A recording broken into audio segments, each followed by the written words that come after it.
नमस्कार. आपल्या चॅनलमध्ये सर्वांचे खूप खूप स्वागत. श्री स्वामी समर्थ. जय जय स्वामी समर्थ.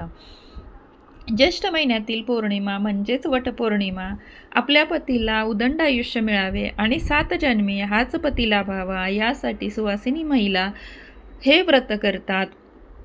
आजच्या व्हिडिओमध्ये आपण वटपौर्णिमेचे महत्त्व, पूजेचे साहित्य, पूजा कशी करावी आणि पौराणिक कथा काय आहे ही संपूर्ण माहिती पाहणार आहोत. त्यामुळे व्हिडिओ शेवटपर्यंत नक्की पहा. तर वटपौर्णिमेचे महत्त्व काय आहे? तर वटवृक्ष म्हणजेच वडाचे झाड हे दीर्घायुष्याचे प्रतीक मानले जाते. या झाडामध्ये ब्रह्मा, विष्णू आणि महेश या तिन्ही देवांचा वास असतो अशी श्रद्धा आहे. वडाच्या झाडाची पूजा केल्याने अखंड सौभाग्य लाभते आणि कुटुंबात सुख समृद्धी येते.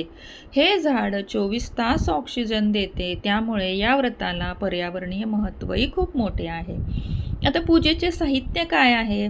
तर पाण्याचा तांब्या, हळद, कुंकू, अक्षदा, चंदन, धूप, दीप, कापूर, फुले, अत्तर, 5 प्रकारची फळे, यामध्ये विशेषतः आंबा, जांभूळ, केळी, विड्याची पाने, सुपारी आणि मुख्य म्हणजे गव्हाची ओटी, वडाच्या झाडाला गुंडाळण्यासाठी पांढरा सुती धागा, नवीन बांगड्या, काळे मणी, एक वस्त्र इत्यादी साहित्य लागते.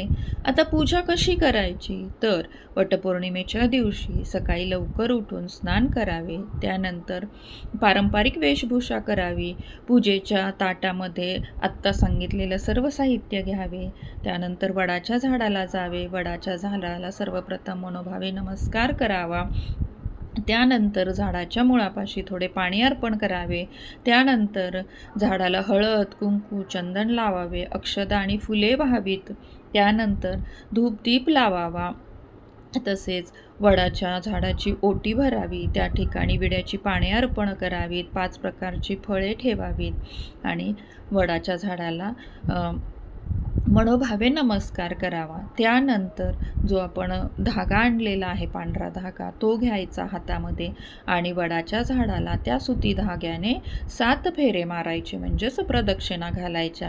प्रत्येक फेऱ्यासोबत आपल्या पतीच्या दीर्घायुष्यासाठी आणि सुखासाठी प्रार्थना करायची आहे. त्यानंतर मग आरती करायची आहे आणि अशा प्रकारे आपण वडाच्या झाडाकडनं आशीर्वाद प्राप्त करायचे आहेत. आता वटपौर्णिमेची पौराणिक कथा काय आहे? या व्रताची सुरुवात सती सावित्री हिच्या कथेपासून झाली. सावित्रीचा पती सत्यवान याचा अल्पायुष्यामुळे जंगलात वडाच्या झाडाखाली मृत्यू झाला. जेव्हा यमराज सत्यवानाचे प्राण घेऊन चालले होते, तेव्हा सावित्रीने आपल्या बुद्धीच्या आणि पतिव्रताच्या बळावर यमराजांचा पाठलाग केला. तिची निष्ठा पाहून यमराजांनी तिला 3 वर मागण्यास सांगितले. सावित्रीने अत्यंत चातुर्याने आपल्या सासू-सासऱ्यांचे राज्य, डोळे आणि स्वतःसाठी पुत्रवती भव वर मागून घेतला. यमराजांनी तथास्तु म्हटल्यावर त्यांना सत्यवानाचे प्राण परत करावेच लागले. सावित्रीने वडाच्या झाडाखालीच आपल्या पतीचे प्राण परत मिळाले, म्हणून तेव्हापासून सुवासिनी या दिवशी वडाची पूजा करतात. तर मैत्रिणींनो, अशी आहे आपल्या संस्कृतीतील सुंदर वटपौर्णिमा. जर तुम्हाला वडाच्या झाडापाशी जाणे शक्य नसेल, तर तुम्ही घरच्या घरी वडाची फांदी आणून किंवा प्रतिमेची पूजा देखील करू शकता. तुम्हाला हा माहितीपूर्ण व्हिडिओ कसा वाटला नक्की कमेंट करून सांगा. व्हिडिओ आवडला असेल तर लाईक करा, तुमच्या मैत्रिणींसोबत शेअर करा आणि हो, चॅनलला सबस्क्राईब करायला विसरू नका. तुम्हा सर्वांना वटपौर्णिमेच्या खूप खूप शुभेच्छा.